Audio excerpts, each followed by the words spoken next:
Yo, what it is? What's up, everybody? What it look like? Listen, we back. Get up. Hot days. Hot days. Cold days. We don't matter. We here. Rain, snow, shine. We gonna come back and keep it a C note with y'all. I'm telling you, it's brown every time. So listen, man.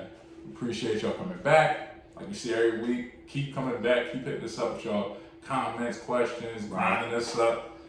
We love it. Love it. Just keep it a C note with us, y'all. You know what I'm saying? That's how you feel. Listen, disclaimer. If you want to keep it a C note with us, but you argue on your team, then just state that. These are my boys. Like, don't have me get into a debate with you and then all of a sudden you talk about, well, that's my team, so you can't change my decision. Like, you know what I mean? If you're not coming on a keep it a C note, non-biased tip, man, let us know. You can still keep it a C note with us. Just let us know. Let us know. My man Brown let me know earlier he was going back and forth with somebody on the John. They just flat out said, this is why I said it, because it's my team. Right. So, yeah, I respect that. But just say that ahead of time. Yeah, because you can't just give us that and think that's the end of the debate. No, pimping. We're going to hurt your feelings. Right. You know what I'm saying? So listen, man, we went to Harlem. So let's move a borough over. What's your top 5 BK Brooklyn rappers? Honorable mention. The purple tape guy, Raekwon. Oh, very nice, very nice. Just missed my top 5, but Raekwon, especially them early Wu days, he was a monster. He definitely held Brooklyn down. My number 5 rapper from Brooklyn may be the most underrated rapper ever. Smooth flow. Bars. He give you bars. Every rhyme. My man AZ. Oh. Slept on. Very much so. Slept on. He may be the most underrated. I swear, man, like, I've never heard AZ give whack bars, man. And he's got some albums, his earlier albums especially, and all his bootleg stuff. He got some major work, and I'm talking about before the Firm and all of that. Like, once the Firm came out, it kind of watered things down. But he got his first 2-3 albums is like fire. So that's my number 5. Okay. My number 4, he's been in it for a while. He's reinvented himself a lot. We talk about him all the time. Mr. FABO, Fab. You know what I mean? My God. Fab got them bars, you know what I mean? Fab, he can give you the songs. He can go off any vibe. He can stay relevant with the new guys. He can do all the music they can do. And I've actually seen him get better. So, Fab, my number 4. My number 3, a legend, and my co-host love this guy. He loves him. Big Daddy Kane. How about it? You know what I mean? Big Daddy Kane, one of the original OGs doing it. How about it? You know what I mean? Party music, bars, he can give you everything. He held Brooklyn down for a long time, so my number 3. My number 2, also my co-host guy, Jay-Z, Sean Carter. All right. As far as the Brooklyn guys, he's definitely up there. We already know the business savvy thing. Reasonable Doubt is a classic. Blueprint is a classic in my eyes. It may just stop there, but what I'm saying is bars like Jay could always go. And I think that's why he's my number 2. My number 1, short career, but you can still put on his music to this day, and whatever the song is, you want to get that vibe. If it's a party song, you want to get that party vibe. If you want to play a mood, you going to have, if you know what I mean, you can vibe with it. Even if you ugly, you fat, anything you got going on, like this guy, he held it down for everybody. Big. Number 1 guy out of Brooklyn. I think he raised the bar when the West Coast had it. You know how I feel about that. I think him, Nas, and Wu, they helped usher in everything back over here. But Big's my number one guy. Life After Death is a classic. You can still play it to this day, and every song dumps. Same for Ready to Die. So that's my guy, Big. Oh, that's tough. All right, so this one was real tough for me. So I had to have 2 honorable mentions. Oh. My first honorable mention. So is this like 7-6? Yeah, so 7-6. Okay. My first honorable mention was somebody you named the F-A-B-O-L-O. Number 7. Because, like he said, he got bars, man. He's been doing it for a minute. Metaphors are crazy. So he's my number 7. Number 6 is somebody that don't really get talked about, hardly ever. But one of the illest storytellers, one of the illest lyricists, very underrated, Yasin Bey, Mos Def. Okay. I feel like if people paid more attention to Mos would be in everybody's top 5. Mos can go. Yes. You know what I'm saying? Definitely can go. And he could flip the flow up at any time. It's crazy the way his mind works in the song. So he's my second honorable mention. Number 5 is number 1. Notorious B.I.G. You was killing me with this. I gotta keep it consistent with my top 10. Gosh, Biggie was up all of these dudes. He was the lowest. God. Yeah. Listen, as you said, career too short for me. That's my only problem. Big did have. Now his albums were action-packed, condensed stories, interludes that had you rolling. Right. You know what I'm saying? Songs that we literally still sing to this day that came out in the mid-90s. So dude is a legend. He just didn't have a long enough career. Right. Number 4, Busta Rhymes. Busta Bus, like I said when I did my top 10, Busta Bus has been killing it for 30 years, bro. 30 of them things. You know I love Busta Rhymes, bro, but you are killing me with this Busta Rhymes. Listen, Busta, he's got the career. Like, real talk, if Biggie had a 10-year, 6-album career, Biggie would probably be my number 1 easy. But can I say this though? I'm listening. Biggie had a short career, but if you go back from when Ready to Die dropped to when Life After Death dropped, that span. He had some mixtapes. Not just that, but if you just go back to that span from Ready to Die, Junior Mafia, Life After Death, right, you hear more of those songs from that era than you do the Busta Rhymes joints, bro. You always you go to a club, you going to hear more Busta newer joints like Touch It, Bring It. Yeah. Like but I'm talking about, bro, that's what I'm saying. Back Busta when he was still messing with Tribal. I'm just saying, just that era. That's the longevity of Big's music. So when you keep saying he only had those albums, but in that span, you don't hear but a handful of songs besides Biggie's songs that are still getting played now. That's true. That's why I feel like Biggie makes everybody's top 10, my top 10, and everybody's top 5, because his impact, like we said with Mace didn't have a long run, but his impact was crazy. Right. His impact was crazy, but it just wasn't enough for me. So I can't raise you up too much higher because I need more. You know, I need to know. I need to know how you gonna change yourself up, reinvent yourself after the sophomore album. So that's why Busta's my number 4. Grind him up, y'all. Number 3. Like he said, my main man, Big Daddy Kane. Okay. Listen, party starter, flow crazy.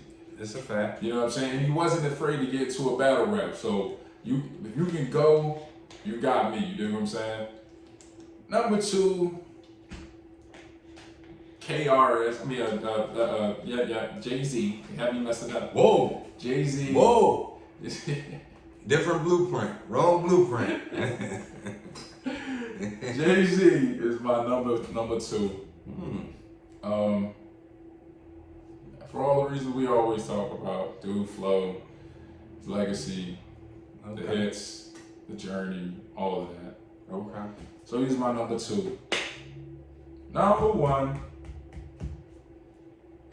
I've looked up and everything I heard says he's from Brooklyn. So I put him on my list. KRS-One. Legend. KRS-One. Legend. Hey, from the Bronx. Everything I see say Brooklyn. If he not, I take him off the list. Jay-Z's #1. But everything I read said Brooklyn. I don't know But about you can't believe everything you hear on the internet. Yes. We'll fact check that. Yes, let's fact check that. We'll fact check that. He never reps it. Even if he was born in Brooklyn, he reps the Bronx. So. But I can see, you know what I mean? You did give Pac both coasts. So. No, I say he's from New York, but he reps the West. He only going with the West. So, you know, so we gonna check. Disclaimer. Disclaimer. If KRS is claiming the Bronx, Jay-Z's #1, everybody moves up. Fab makes my top 5. Okay. You know what I mean? Okay, that's cool. All right. Bonus question. Oh, let's go. How many classic albums does Jay-Z have? Okay, so this is a very long, tough subject because we have literally been talking about this with 7 people for 3 weeks. You dig what I'm saying? Some people think most of Jay's albums are classics. I'm not gonna fanboy on you like that. No. I think Jay had 5 classic albums. Name them. And I said it was Blueprint 1 and 2, Life and Times Volume 2. That's Hard Knock Life Volume 2. Hard Knock Life Volume 2. So that's 4, and then I said the Black Album. So Black Album, Blueprint 1, Blueprint 2. Volume 2. And Reasonable Doubt. And Reasonable Doubt. Okay. Now I'm gonna just say this before we go to the next subject. Go listen to the Blueprint 2 again right now. Today.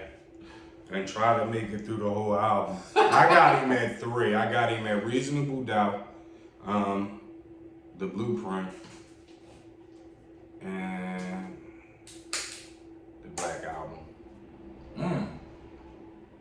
So what about Hard Knock Life? Not a fan? Volume 2. Not a fan? I was gonna put him on, Volume 2 was on my list of classics, but it's a Puff Daddy album. It has too many features on it. It does have so way it too give many me features. Puff Daddy, Jermaine Dupri vibe. So just because of that, all the features, and then the hit songs on it was Can I Get Up with Somebody Else's song, Money Cash Hoes, X was the hottest thing out at the time, you know what I mean? So I knocked that joint off, man. Now, what I will say is 444 is my honorable mention. I feel like I don't think it gets the credit it deserves because there were some dimensions that he had to go into that a lot of people won't touch. Like, he literally went deep into his personal life. He aired out his whole situation with B, his mom. He talked about B, the other B, and the other B. The same thing he talks about there. But he did. He dug real deep, and he got political with the story of OJ. So I feel like it was an album that he actually took a risk to do something different, bring out a different part of his mind than the money and the broads and the boats and all that. He gave us something way different than we were used to. It was almost like this was Sean Carter's first album. You dig what I'm saying? Like, this didn't have a Jay-Z feel. It had more of a, I'm going to be real with myself. Like, he could have named it Sean Carter and it made sense. You know what I'm saying? He could have named it Beyonce and it could have made sense. What's the next topic? I'm bad. I'm just keeping it C note, man. All right, so we're going to jump on the football real quick. Wow, my man, you killed me. We're going to talk about the top safeties in the NFL that we have ever watched. Yes, Let's get it. Your top 5. Number 5.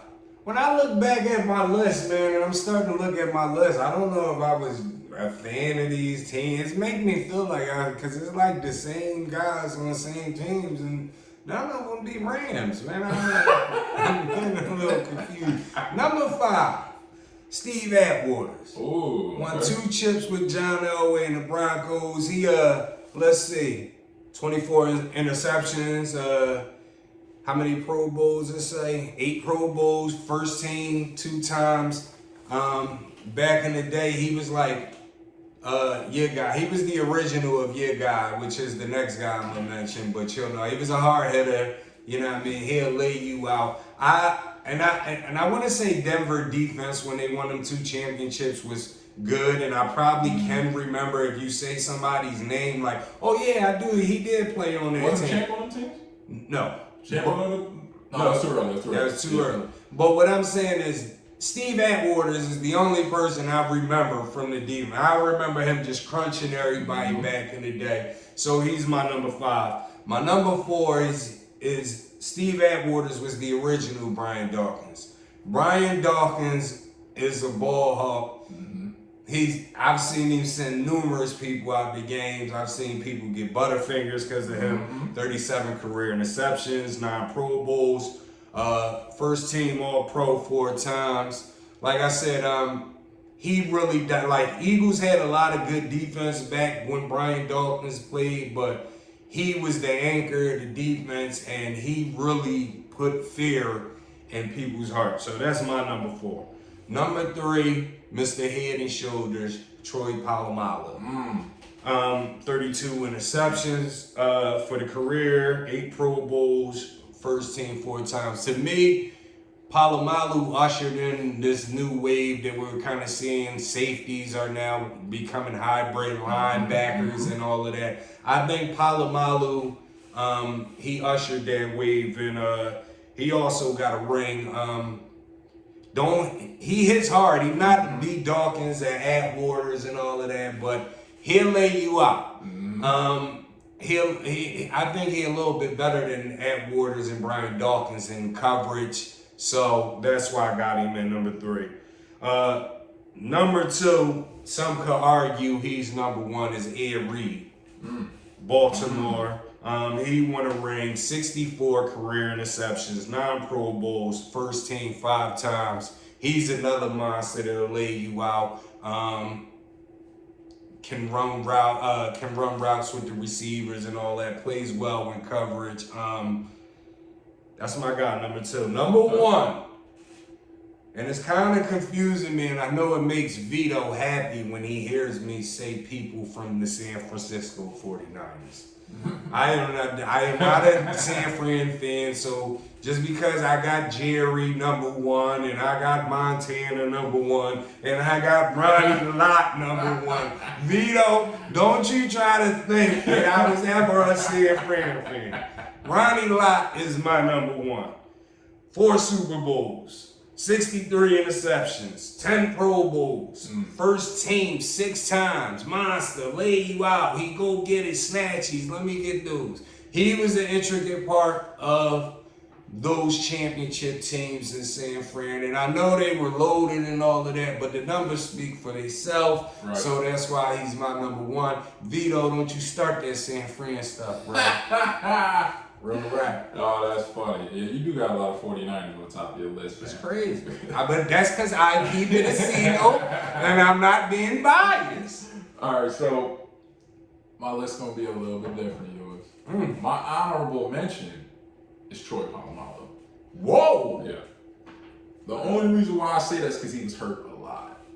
And sometimes he would only play like 7 weeks, 8 weeks, 9 weeks. You know why that was? He's knocking his damn self out. He was hurting himself trying to hurt other jokers. So that's why he gets an honorable mention to me.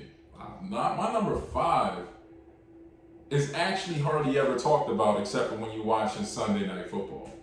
Rodney Harrison was the anchor of those New England's Patriot teams that kept those Patriot teams relevant. Kept them in the playoffs, won some of those playoffs. And Rodney himself made some of the, matter of fact, Rodney made the clinching interception that killed the Eagles Super Bowl. So when you make plays like that, you got a lasting impression on the game, Rodney Harrison. My number 4, like I said when we did the cornerbacks list, I never really consider him, when I think of him, as a corner. He's more of a safety to me. My number 4 is Rod Woodson. Okay. Rod Woodson was one of the most complete safeties I've ever seen. Smart, fast. He would knock the shit out of you if you came across the middle. Yep, that's right. And he's smart. And he had them hands. Because they didn't play. He was a punt returner. So he could move. He could get an interception. He'd go into the house. That's right. So as a safety, because when they moved him back to safety, they thought he lost a step. He did not. He was just as good, maybe even better as a safety than he was a corner. And now you see why I said at one point in time, I thought he was better than Prime Time. And I get that. I'm still going Prime though. I mean, me too. I said I came to reality of it, but at one time I thought that because I thought he could do more. And he does a lot of things on the field. My number 3, Brian Dawkins. He was, no disrespect to any of those other players on that defense, he was the defense. Facts. He was the quarterback of that defense. Facts. Everything on the field slanted because of the way Brian Dawkins was going to play. Facts. If he was playing in the box, we had to change the coverage. If he was playing back deep, he controlled where everybody else went. He made our cornerbacks look better. He made people afraid to come across the middle. Alligator arms was his. People got that because of him. Because before they lightened up this rule where you couldn't hit nobody above the neck and all that, he was literally knocking people out the game. Yeah, you dig what I'm saying? So, yeah, he wasn't the greatest cover guy, but he'll pick you off. And he'll cause fumbles all the time. Yeah, now he does do He'll that. pop the ball out, no question. That's a fact. So that's my number 3. My number 2 is one of the most, I don't know, I'm not gonna say crazy, but if you say hard, this is the hardest guy to ever play in the NFL. Well, one of the hardest guys to ever play in the NFL in my mind. Ronnie Lott. Ronnie Lott. You got him where too? I got him number 2. Ooh. Ronnie Lott Ooh. had people really scared to throw slants. He had them scared to throw posts.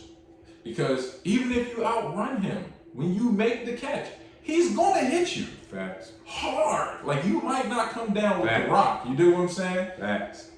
And here's a story about Ronnie Lott. Everybody knows Ronnie Lott's missing part of one of his fingers. Well, if you don't know this, Ronnie Lott lost that finger in the middle of the game. Got caught on somebody's helmet, ripped it right off, right? They said, Ronnie, we could take you to the hospital and put your finger back on, but we gotta go now. My man put his helmet back on and went right back on the field. He did not miss one play. And you don't got him at 1 just on the strength of that? That shit right there. That right there is That's legendary. insane. Like, the level of tough you gotta be. By default, you my number Take 1. this up. I'm going back in and still balled out with part of a finger. My man, I salute you. You are one of the toughest dudes I've ever seen in the NFL. My number 1 is a dude that I hated watching. Hated him. 1, because he was compared to Brian Dawkins, and I protect my guys. Number 2, because he was so annoying. He was like a gnat at a barbecue. You dig what I'm saying? Just buzzing around, annoying the hell out you. Right. Ed Reed. He's one of the first safeties, one of the first players to have 20 interceptions and 20 sacks. One of the first. You know what I'm saying? He wasn't a big hitter, but he light your ass up.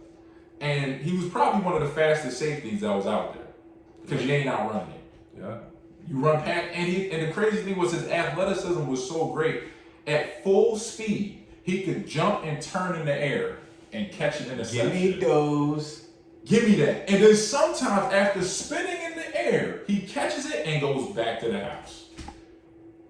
What do you do? What do you do? You can't do anything. And if you want to run the rock, guess what? He's coming right through the line. He's in the backfield right as soon as you get a hand. That's a fact. One of the smartest safeties. That's a fact.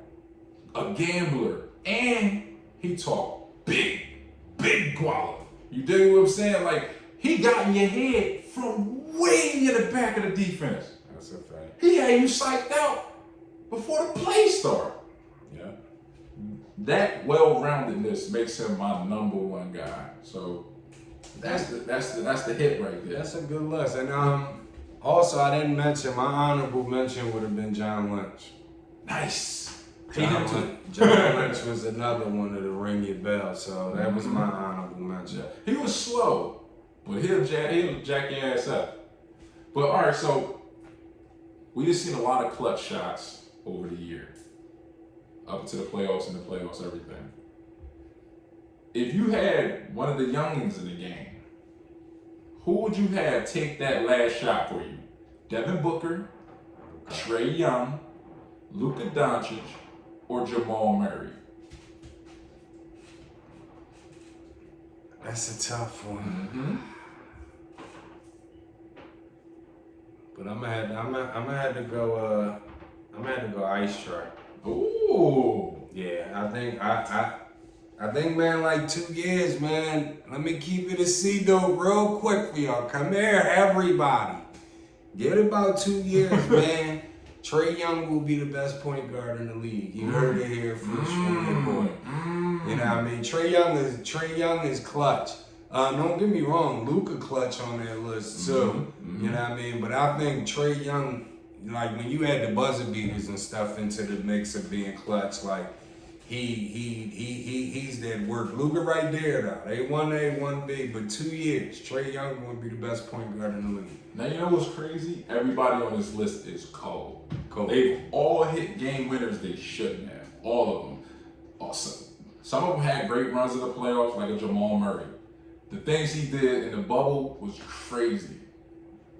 Luka's just touching what like the surface of where he's going to go with it. Right. But he's already really clutch, like step back in your face and turn around and not even look at the shot, go in clutch. You dig what I'm saying? Ice in his veins.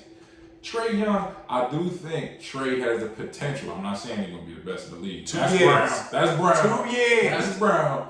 Mark it down. 2 years. I think he has the potential to be the best point guard in the league in 2 years. I don't think he will be. I think Ja's going to be a better point guard than him over his career.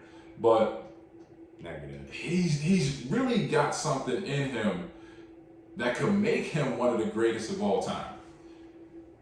He's a bit of a psycho.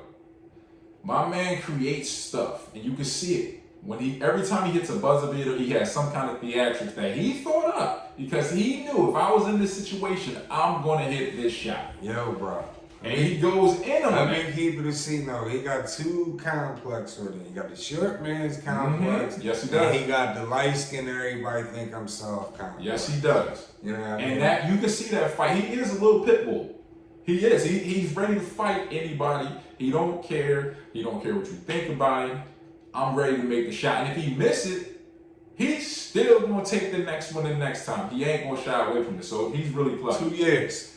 D Book. Now, here's my thing with D Book. Of all of these dudes, he's the least clutch, in my opinion. Okay. Only reason why I say that is because D Book does a lot of his scoring early in games. And sometimes he will fade in the fourth quarter. Sometimes. You know what I'm saying? I got to see you kill it in the fourth quarter more. Yeah. You know what I'm saying? Especially in these playoffs. In these playoffs, he was like okay in the fourth quarter. But I want to see a 20-point quarter for you in the fourth quarter, D-Book. But for me, if I have one take in my last shot, I want Jamal Murray. Jamal Murray is an assassin. I like Jamal Murray. He is an assassin, and he really takes it personal that he has to make a game-winning shot. You can see it in his face. Like, I got to take this shot? Oh, I got to kill somebody. We shouldn't even be in this position against these dudes. And you see that every time he steps on the court in the playoffs because he does it consistently in the playoffs. Right. The dude is different. And nobody really, they need to talk about him more as one of the best point guards in the league. You dig what I'm saying? I guess it's because he plays with the Joker. Yeah. You know what I'm saying? What it is. Because if he didn't play with the Joker, whatever team he's on, you got my money for them being the best team in the league. You heard me say that. I feel like he can elevate a team to a level that nobody else in the game can. I don't know about that. I know he'll put up some buckets. I'm trying to tell you, but because he's put up not some just buckets. a shooter. He shoots when it's necessary. And if he's hot. If he's not hot and it ain't necessary, guess what? He's oops, I'm passing it over there, I'm giving it to you. He knows the game. It's almost like he sees it in like slow motion. You dig what I'm saying? He knows when it gets somebody hot. He gave Michael Porter his confidence. Because if it wasn't for Jamal Murray, Michael Porter wouldn't be putting up 20 points tonight like he is right now. He built this dude to where they drafted him to be. Like, oh, you supposed to be this dude. We gonna make sure that you look like this dude on my team. Real talk.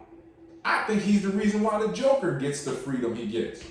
Because if you play off of Murray, he gonna give you 50. The Joker may give you 30 and a bunch of dimes, maybe, whatever, but he ain't gonna show you the killer. Right. Jamal's going to kill you if you back off of him. That's why I say he is an elevator, and I feel like I want him taking my last shot because he's gonna take it personal. I hear that. So you got Jamal, I got Trey. Who y'all got? Let us know tonight on live. Get with us. Who y'all got? Get with us. Who's your top 5 safeties that you ever seen play? Let us know tonight on live. Your top 5 Brooklyn rappers. Let's hear it. Let us know tonight on live. Right. You know what I mean? We definitely appreciate y'all for tuning in. We about to wrap this episode up. Yes, sir. As you can see, if you can see it, It's hot in here, boy. the sanctuary is not working today, so you know what I mean? When you film, you gotta turn the fans off and, you know, Yeah, so, you know, sweat it out for y'all. So we keep it a C note all the way down to the sweatiness. You know? So, you know, thank you for everybody tuning in. Yup, keep checking us out. Facebook, Instagram, Twitter. Keep it a C Note Podcast. Leave your comments, questions, concerns, everything. We want to hear it all. Yeah. I'm Tone. That's Brown. Yeah. Did it again. Catch y'all tonight, y'all.